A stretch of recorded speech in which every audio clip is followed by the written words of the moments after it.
gelisah. Ada yang di pekerjaan, Anda ada persaingan, tiba-tiba ada yang ingin menyingkirkan Anda, dagangan Anda dijahili, Anda bahkan kemudian mau ada ancaman, ada macam-macam, ada yang dengan kedudukan, ada yang cuma di jabatan, ada bahkan yang di kampus, ada macam-macam. Sampai saking singkatnya, puncaknya secara singkat, Anda berada di situasi sempit, gelisah luar biasa.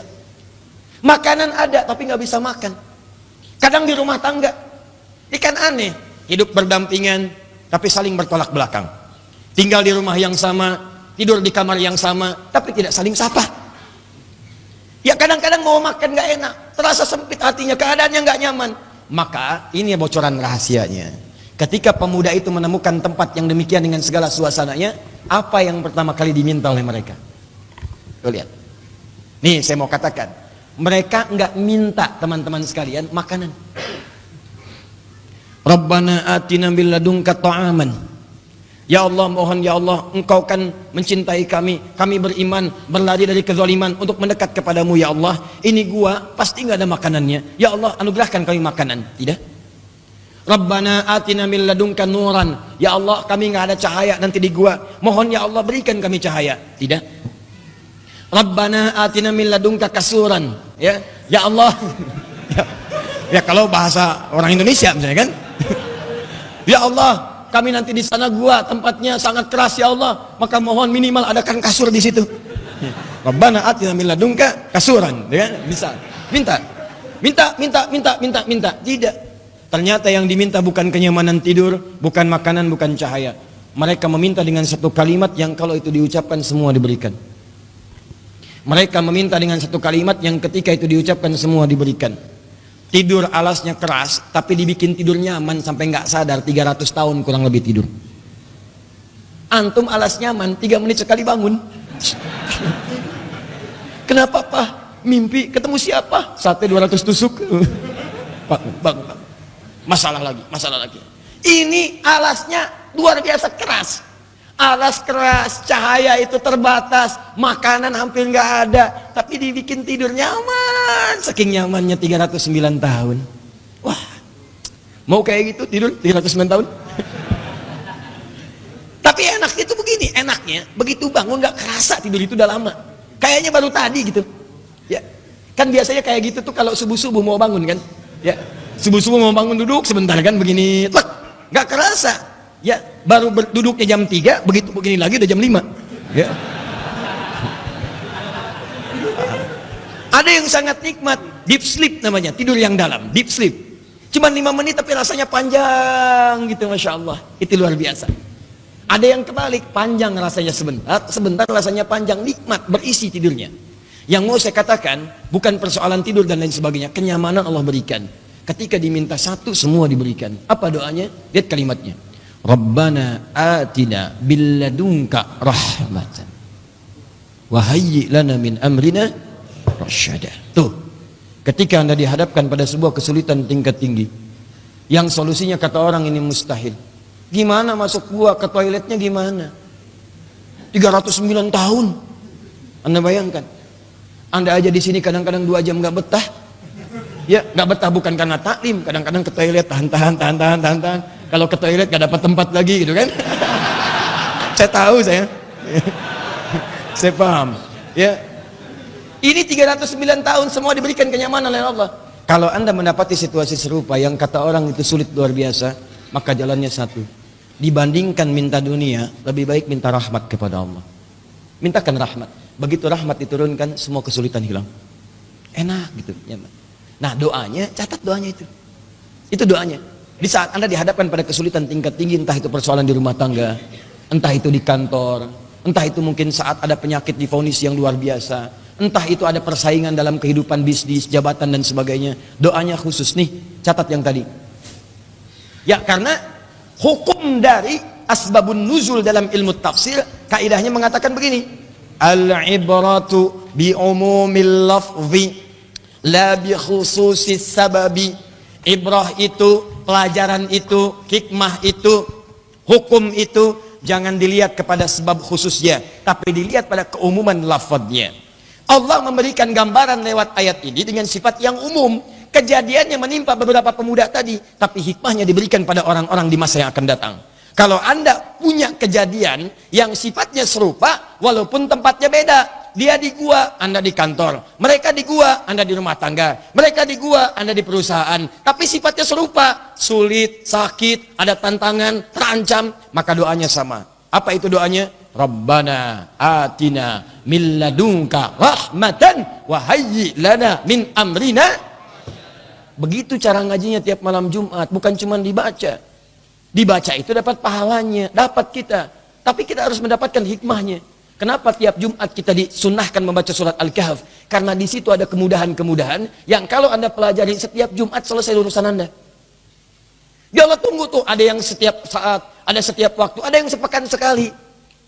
Makanya nanti saat Jumatan pun itu ketika suami datang Jumatan, Bu, Ibu persiapkan pakaiannya, parfum terbaiknya, ya kemuliaannya, dan ingatkan sebelum berangkat, Pak, sayang, titip doa ya untuk keluarga kita, titip doa ya untuk kelancaran anak kita, titip doa ya insya Allah papa juga lancar bekerja, dan titip doa ya untuk cinta kita sampai ke surga. Catat. Cina. Ini pasti belum nikah. Insya Allah saya doakan ya, ya bisa menikah minimal 2 hari sebelum kiamat.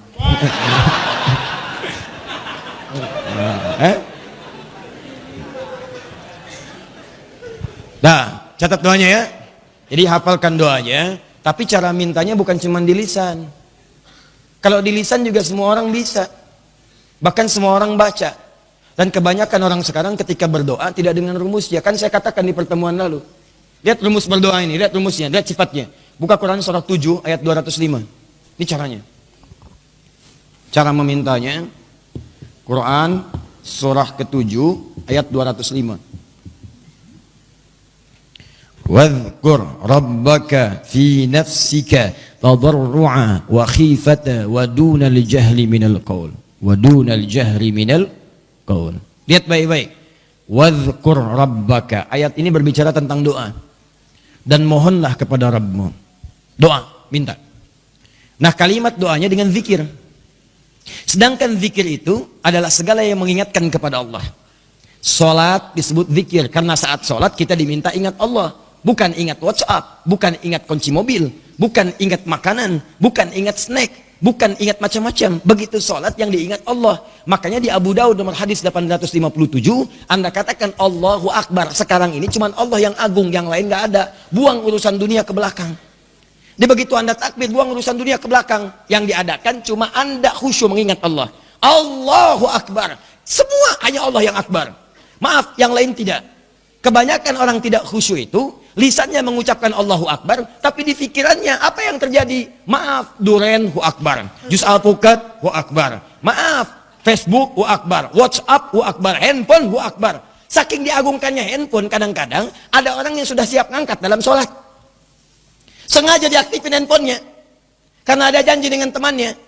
Begitu takbir Allahu Akbar, tang ting tung ting tang ting tung, tang ting tung ting tang ting tung. Halo? Gimana gitu Anda menduakan Allah dalam ibadah? Maka salat disebut dengan zikir. Quran surah ke-20 ayat ke-14. Innani anallahu la ilaha illa ana fa'budni wa aqimis salata li dzikri. Tunaikan salat sebagai zikir kepadaku. Maksud zikir itu ingat. Maka saat Anda berdoa, kenapa di ayat ini doa disebut zikir? Maka ketika Anda bermohon itu sepenuhnya hadirkan kekhusyuan untuk mengingat Allah. Khusyukkan hati Anda. Dia bukan cuma di lisan. Hati Anda tuh fokuskan, hati Anda, pikiran Anda, mohon, sambungkan. Bikin Anda sebuah jaringan yang mantap, sinyalnya langsung terhubung kepada Allah. Frekuensinya samakan. Maksudnya apa? Hadirkan kehusyuan. Wadhkur rabbaka fi nafsika. Makanya bahasanya nafas. Yo, jiwamu itu hadirkan, fi nafsika, hadirkan dalam jiwamu. Jangan cuma lisannya yang bicara, tapi hatinya kemana-mana. Maka hadirkan dalam jiwa Anda kehusyuan untuk memohon kepada Allah. Minta sepenuh hati. Tadarru'an wa khifatan wa dunal jahri. Mohon dengan khusyuk, dengan tawadhu. Dan barangkali Anda mohonkan dengan penuh harapan. Takut kalau itu tidak terijabah oleh Allah subhanahu wa ta'ala. Maka mereka memohon dengan khusyuk kepada Allah. Rabbana, atina billadunka rahmah. Ya Allah, sekarang ini tidak ada yang bisa menolong kami. Semua mengatakan kami nggak bisa bersembunyi. Ya Allah, kami paham. Kami sangat yakin ya Allah. ketika semua tidak bisa mengatasi, hanya engkau yang mampu kemudian menjawabnya. Makanya kalimatnya milladunka, dari sisimu saja, bukan yang lain. Sama dengan Nabi Zakaria, ketika semua mengatakan, ya Allah, mereka mengatakan aku nggak mungkin punya keturunan. Maka kalimat yang menggunakan milladunka. Quran surah ketiga ayat 38. Ya, hunalika da'a Zakaria rabbah, qala rabbi habli milladunka dzurriyyatan thayyibah. Milladunka, ya Allah, mereka mengatakan aku nggak mungkin punya keturunan. Maka aku mohon ya Allah, ketika mereka mengatakan mustahil, aku mohon darimu saja, darimu saja. Maka Anda coba hadirkan suasana itu. Misal, di perusahaan sedang ada persoalan, di rumah tangga ada persoalan, maka Anda panjatkan dengan khusyuk kepada Allah, ya Allah, alhamdulillah. Mereka katakan ini mustahil, ada solusinya. Ya Allah, nampaknya mereka katakan tidak ada harapan. Mereka katakan tidak mungkin ya Allah. Tapi hamba yakin engkau yang tidak punya batas dalam pemberianmu. Maka ketika mereka mengatakan mustahil, tolong tunjukkan kepada mereka ya Allah, bahwa engkau yang paling kuasa atas segala sesuatu. Kalau hamba langsung memohon kepadamu, tidak engkau kabulkan juga. Lantas tunjukkan kepada hamba, kepada siapa hamba mesti meminta. Buktikan kepada mereka ya Allah, bahwa engkau Tuhan yang tidak punya batasan. Yakinkan kepada mereka ya Allah sebagai asbab hidayah untuk mereka. Rabbana atina min ladunka rahmat, berikan rahmat kepada kami. Wa hayyi lana min amrina rasyada, dan berikan petunjuk kepada kami untuk mendapatkan solusi dari persoalan kami. Jadi lihat penempatannya, begitu rahmat turun, wa hayyi lana min amrina rasyada, dan siapkan kami untuk menerima petunjuk menyelesaikan masalah kami. Di solusi turun setelah rahmat diberikan. Anda tahu apa jawabannya? Begitu doa selesai dipanjatkan dengan khusyuk, tidak pakai lama. Tidak menunggu lama. Anda pesan ke restoran mengatakan, jangan pakai lama ya. Lama. Pak, orange juice ya. Siap Pak. Berapa harganya? 30.000. Ya udah. Kalau es jeruk berapa? 15.000. Avocado ada? Ada. Berapa? 50.000. Kalau jus alpukat 25.000. Ya udah, saya pesan Jennifer aja. Ya. Apa Jennifer? Jeruk nipis peras. Ya. Pakai es enggak? Pakai. Kalau pakai es, top es. Ya. Pesan, enggak pakai lama. Datang dengan proses. Doa tidak. Ketika Anda minta dengan khusyuk kepada Allah, itu sepersekian detik langsung turun jawaban. Jawabannya di ayat ke-16. Wa idh i'tazaltumuhum wa ma ya'buduna illallah fa'wu ilal kahfi. Enggak cukup sampai di situ. Yansyur lakum rabbukum min rahmatihi. Coba buka ayat 16-nya. Wa idh i'tazaltumuhum wa ma ya'buduna illallah. Tadi kan kalimatnya, dan ketika kalian bertepas diri dari mereka itu, karena mereka berbuat zalim, memaksa engkau menyembah Tuhan mereka, memaksa engkau berbuat maksiat, maka kalian tinggalkan mereka untuk menyembah Allah, untuk mendekat kepada Allah saja. Perbaiki diri.